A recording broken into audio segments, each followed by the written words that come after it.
Hello అండి. ఇప్పుడు మాట్లాడబోయే topic Pawan Kalyan Janasena versus DMK. So Pawan Kalyan అనే వ్యక్తి 2014లో జనసేన పార్టీని పెట్టాడు. జనసేన పార్టీని పెట్టిన దగ్గర నుంచి 2014లో పోటీ చేయకుండా రెండు పార్టీలకు మద్దతు పలికాడు, టీడీపీ జనసేన కూటమికి. 2019 ఎన్నికల్లో లెఫ్ట్ బీఎస్పీ పార్టీలతో కలిసి పోటీ చేసి ఆయన పోటీ చేసిన 2 స్థానాల్లో ఓడిపోయాడు. 2019 ఎన్నికల్లో ఆయన పార్టీ ఒక్క ఎమ్మెల్యే గెలిచింది. అది కూడా ఒక 4% ఓట్ బ్యాంక్తో ఆ పార్టీకి వచ్చిన ఓట్ పర్సంటేజ్ మొత్తం <6%. అగైన్ ఆయన ఓడిపోయిన తర్వాత మళ్ళీ గతి లేక బీజేపీ గుమ్మాలతోకి ఢిల్లీకి వెళ్ళి బీజేపీ లీడర్స్ యొక్క గుమ్మాల దగ్గర వెయిట్ చేసి మళ్ళీ బీజేపీతో పొత్తు పెట్టుకొని బీజేపీతో పొత్తులో ఉండగా మళ్ళీ 2023లో చంద్రబాబు నాయుడు గారు అరెస్ట్ అయిన తర్వాత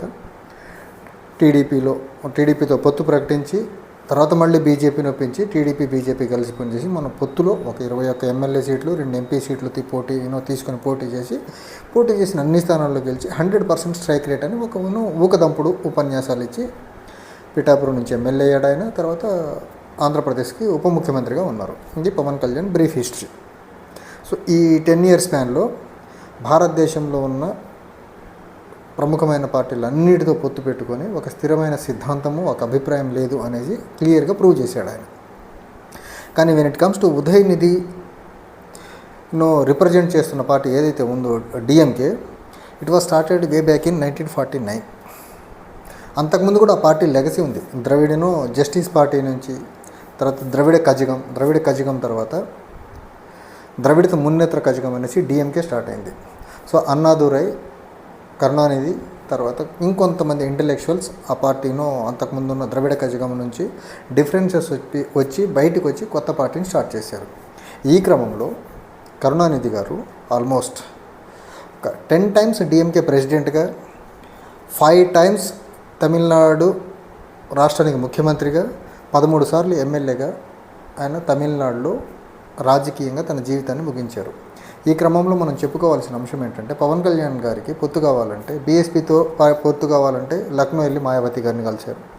బీజేపీతో పొత్తు కావాలంటే ఢిల్లీ వెళ్ళి బీజేపీలో వివిధ స్థాయి లీడర్స్ యొక్క గుమ్మాలతోకి వాళ్ళ అపాయింట్మెంట్ 2 రోజులకు 3 రోజులు ఇచ్చినా అక్కడే వెయిట్ చేసి మరీ పొత్తు పెట్టుకొని ముందుకు వచ్చిన వ్యక్తి. 2014లో ఈయన హైదరాబాద్లో పార్టీ అనౌన్స్ చేసి అహ్మదాబాద్ వెళ్ళి నరేంద్ర మోదీ గారిని కలిశారు. ఈ రకంగా ఎవరన్నా పొత్తు కోసం ఈయన దగ్గరికి రావడం కాదు, ఈయనే గుమ్మాలు తొక్కి మరీ పొత్తు పెట్టుకునే నేపథ్యం ఈయనది. అండ్ తర్వాత డిఎంకే కరుణానిధి గారి తర్వాత వాళ్ళ కొడుకు ఎంకే స్టాలిన్ ఇప్పుడు కరెంట్ తమిళనాడు చీఫ్ మినిస్టర్గా ఉన్నారు. తర్వాత వాళ్ళ కొడుకు డిప్యూటీ చీఫ్గా ఉన్నారు తమిళనాడు రాష్ట్రానికి సంబంధించి. ఈ క్రమంలో ఒక లెగసీ 1950 నుంచి ఆల్మోస్ట్ ఒక కుటుంబం నుంచి 6 సార్లు ముఖ్యమంత్రి, అంటే 30 సంవత్సరాలు ముఖ్యమంత్రిగా ఉన్న రాజకీయ నేపథ్యం ఉన్న కుటుంబం. అది కూడా ద్రవిడ రాజకీయాల్ని వంట పట్టించుకుని జనాల్ని మెప్పించి రాజకీయం చేస్తున్నటువంటి కుటుంబం. ఎవరన్నా పొత్తుల కోసం వాళ్ళ దగ్గరికి రావాలి, కానీ వీళ్ళు పొత్తుల కోసం వెంపర్లాడి వాళ్ళ జాతీయ పార్టీల యొక్క గుమ్మాలు తొక్కిన దాఖలాలు చాలా తక్కువ. అండ్ కరుణానిధి గారు అయితే ఆయన ప్రైమ్ మినిస్టర్ కూడా కలిసేదానికి చెన్నై రావాల్సిన పరిస్థితులు చాలాసార్లు చూసాం. అది మోదీ గారు కానివ్వండి, అంతకుముందు ఉన్న మన్మోహన్ సింగ్ గారు కానివ్వండి. అది వాళ్ళు ఆ స్టేచర్ని మెయింటైన్ చేశారు. కానీ పవన్ కళ్యాణ్ గారు మీరేం చేశారు? మీరు పొత్తు కోసం వాళ్ళ గుమ్మాలు తొక్కడం మొదలెట్టారు. క్వైట్ డిఫరెన్స్ ఉంది. వాళ్ళు సెల్ఫ్ రెస్పెక్ట్తో పాలిటిక్స్ చేశారు, మీరు సెల్ఫ్ రెస్పెక్ట్ లేకుండా పాలిటిక్స్ చేశారు. చాలా డిఫరెన్స్ ఉంది మీకు వాళ్లకు. తర్వాత మీరు పొత్తు లేకపోతే గెలవలేని పరిస్థితి. అక్కడ పొత్తు లేకుండా 1960స్లో first non Congress government clear మెజారిటీతో ఫామ్ చేసింది డిఎంకే పార్టీని ఇండియాలో. ఎటువంటి పొత్తు లేకుండా దేశం మొత్తం కాంగ్రెస్ హవా నడుస్తున్న రోజుల్లో ఏ పార్టీలతో పొత్తు లేకుండా first non Congress government clear మెజారిటీతో ఫామ్ చేసింది డిఎంకే ఇన్ తమిళనాడు. మీకు అసలు పొత్తు లేకుండా పోటీ చేసే ధైర్యమే లేదు. మీరు గెలవడం అనేది దూరికి బాత్.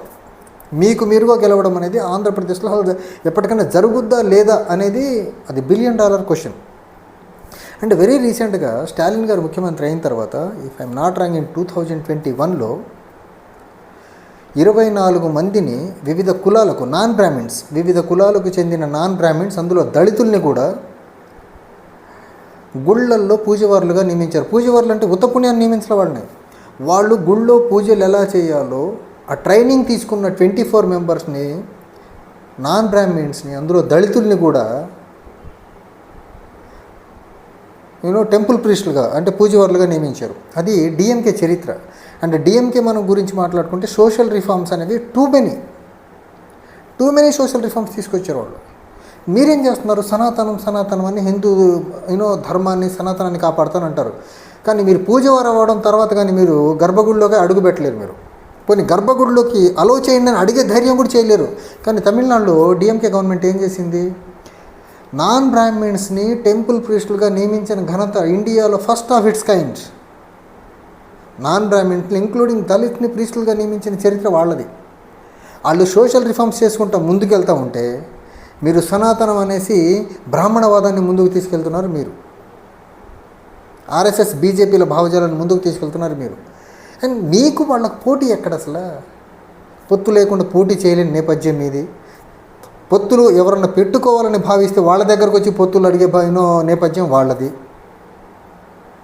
అంటే వాళ్ళు ఒక స్థిరమైన అభిప్రాయం ఫ్రమ్ 1949 నుంచి ఈ రోజు వరకు డిఎంకే ఒక స్థిరమైన అభిప్రాయంతో భావజాలంతో ఉన్న పార్టీ. కానీ మీ పరిస్థితి ఏంటి? 2014లో బీజేపీ, టీడీపీ, 2016 నుంచి చెగువీర, లెఫ్ట్, బీఎస్పీ,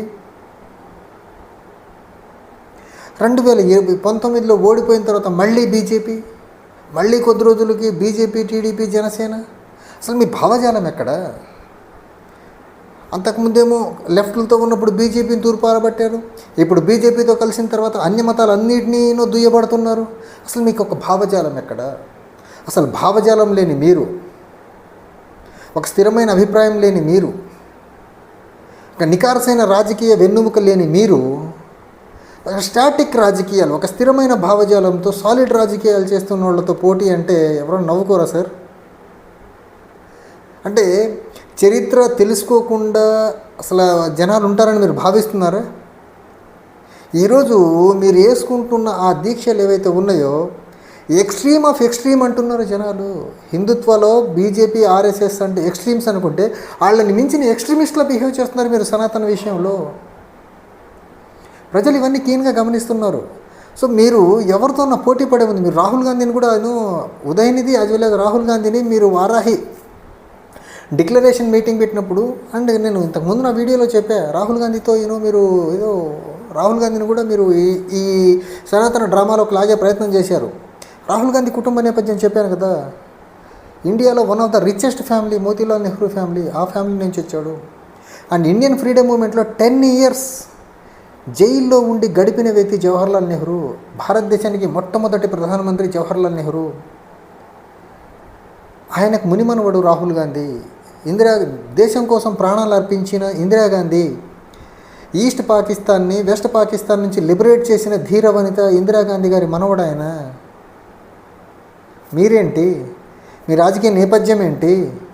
మీరు ఉదయనిధి స్టాలిన్ తాతగారు ఒక ద్రవిడ మూమెంట్లో లెజెండ్ ఆయన. మీరు ఏ మూమెంట్ నుంచి వచ్చారు? మీరు ఏ భావజాలంతో రాజకీయాలు చేసుకుంటూ ముందుకు వచ్చారు? బలమైన భావసారూప్యం భావజాలంతో భావజాలానికి స్టికానే చేసుకునే గాంధీ ఫ్యామిలీ ఎక్కడ? ఉదయనిధి కరుణానిధి ఫ్యామిలీ ఎక్కడ? మీరు ఎక్కడ? మీకు ఒక స్థిరమైన భావజాలం లేని వ్యక్తి మీరు మిమ్మల్ని ఎవరితో పోటీ పడే ప్రయత్నం చేస్తున్నారు అర్థమవుతుందా? నక్కకు నాగలోకానికి ఉండే డిఫరెన్స్ ఉంది. మీరు మాట్లాడుతున్నావు, మీరు కన్ఫ్రంట్ అవ్వాలనుకుంటున్న పొలిటికల్ పర్సనాలిటీస్కి మీకు. సో దుస్సాహసం చేయొద్దు. రాజకీయాల్లో సాహసం ఓకే, కానీ మరి దుస్సాహసం అవసరం లేదు పవన్ కళ్యాణ్ గారు.